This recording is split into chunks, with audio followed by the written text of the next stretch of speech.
একটা ইউনিয়নে জামাত ইসলামী থাকতে পারে, চরমোনায় শাসনতন্ত্র থাকতে পারে, আওয়ামী লীগ থাকতে পারে, জাসদ থাকতে পারে, বিএনপি থাকতে পারে, পারে কিনা বলেন? খেলাফত মজলিস থাকতে পারে, কিন্তু আপনি যখন চেয়ারম্যান হয়ে গেছেন তখন আর আপনার কোনো নির্দিষ্ট দল, আপনি এখন সবার চেয়ারম্যান। আপনাদের ইমাম সাহেব যে ইমামতি করছে, তার একটা, তিনি মন থেকে একটা দলকে পছন্দ করেন কিনা? করেন না? অবশ্যই করেন। কিন্তু তার পিছনে যখন মুসল্লিরা দাঁড়াইছেন, সব মুসল্লিরা কি তার দলের লোক? কথা বলেন।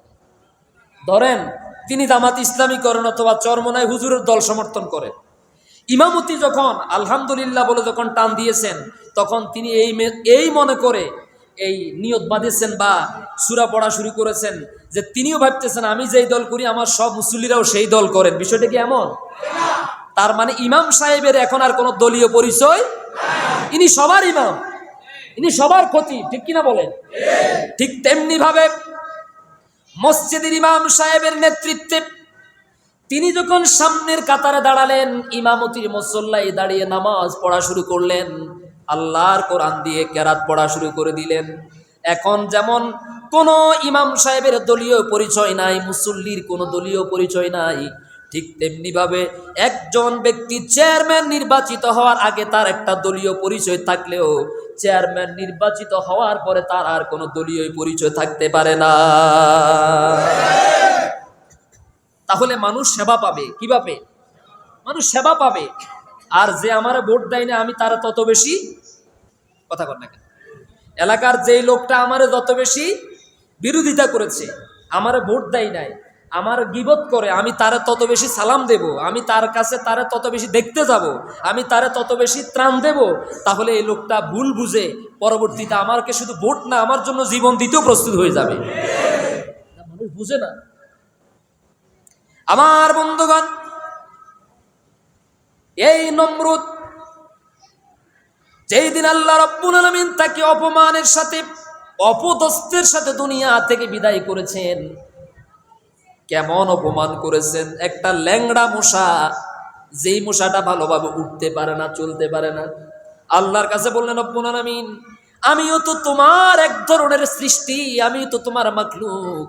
আল্লাহ গো, তুমি যে আমারে ল্যাংড়া বানালে, প্রতিবন্ধী বানালে, আমি দুনিয়াতে এসেছি, তুমি আমাকে সৃষ্টি করেছো, যদি আমাকে দুনিয়ায় প্রেরণ করার পর কোনো উপকার যদি করতে না পারি, আল্লাহ তোমার দ্বীনের কোনো খেদমত যদি করতে না পারি, তাহলে আমার বানায়া লাভটা কি হইল?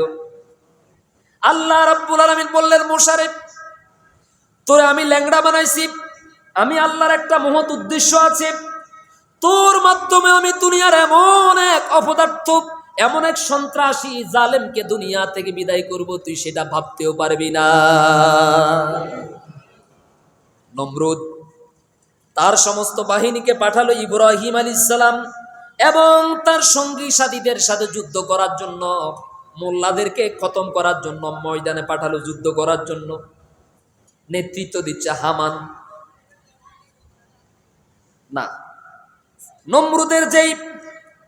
নমরুদের যে প্রধান সেনাপতি ছিল, সেই সেনাপতিকে পাঠানো হলো ইব্রাহিম আলাইহিস সালাম এবং তার সঙ্গী সাথীদেরকে দুনিয়া থেকে ধূলিসাৎ করে দেওয়ার জন্য, মারার জন্য, খতম করে দেওয়ার জন্য পাঠালো।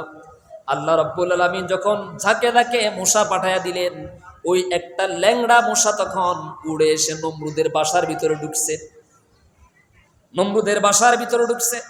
মশা যখন বো বো করছে আর নমরুদ তখন পলায়ন করার জন্য এদিক সেদিক যাচ্ছে, আল্লাহ রাব্বুল আলামিনের হুকুমে মশা যখন নমরুদের নাকের ডগা দিয়ে ঢুকে গেছে, এক গতিতে যখন নমরুদের মাথার একেবারে হেডকোয়ার্টারে ঢুকে গেছে, এখন মাথার ভিতরে শুধু বো বো আর শোঁ ছাড়া কোনো শব্দ।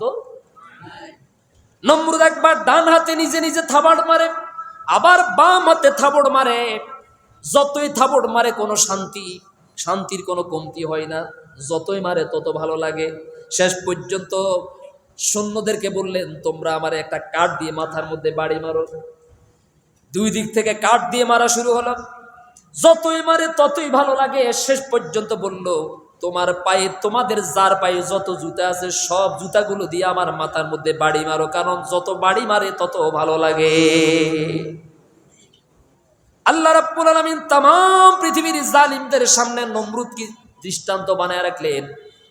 ক্ষমতা কত বড় তোমার, নমরুদের চাইতে তো বড় ক্ষমতা হয় নাই। ওই নমরুদকে যদি আমি আল্লাহ একটা ল্যাংড়া মশা দিয়ে যদি দুনিয়া থেকে বিদায় করতে পারি, জুতার পিডা খাইতে খাইতে আমি আল্লাহ তার দুনিয়া থেকে বিদায় করে দিয়েছি। ইজ্জত